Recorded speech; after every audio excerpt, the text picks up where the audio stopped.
Hi, my name's Dave Ferrulo and welcome to my daily video blog.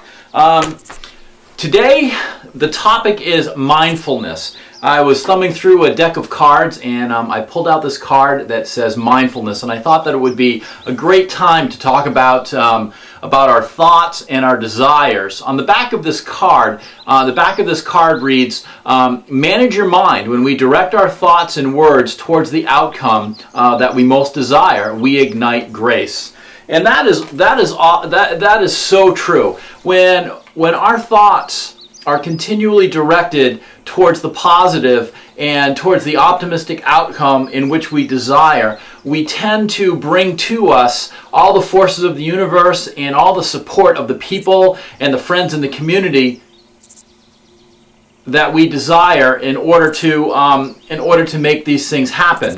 In order to do that, we must be mindful of our mindset. We must be mindful of the thoughts that are traveling through our brain. Science has pretty much told us that approximately 60,000 important thoughts go through our mind every day. And if it is true that what we think, that what runs through our mind, and that what is in our thoughts create our outcome, why would we want to focus on the negative and have a negative outcome when we could just as easily focus on the positive? James Allen writes in his book, As a Man Thinketh, that we must constantly weed through the garden of our mind to take out those negative and self-destructive thought patterns that will then lead us into pessimism and then ultimately bring that more into our lives.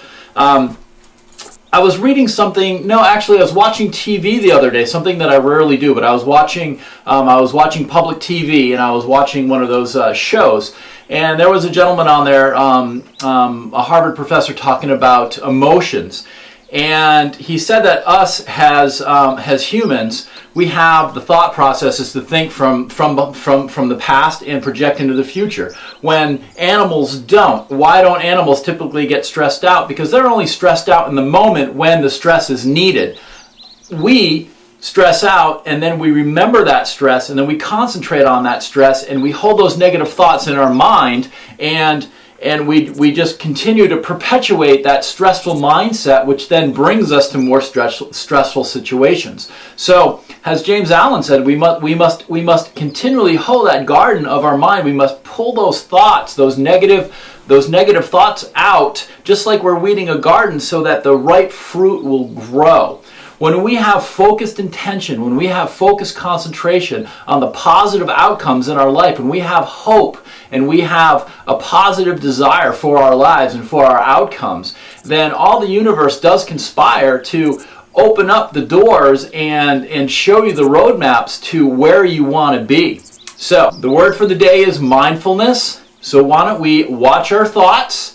Again, 60,000 thoughts a day, and if they're negative, that's a bad thing. So we want those thoughts to be positive. So take a moment, think about what you're thinking about, and if you're focusing on the negative, simply just try to redirect those thoughts to the positive. Have some hope, think of a positive outcome, think of what's good in your life, close your eyes, take a deep breath, and just realize that life is okay and that whatever situation that you're in is temporary and it will pass. It will pass. Okay, thank you very much. Thank you for watching my video blog of the day, and I will be back with you again in the morning.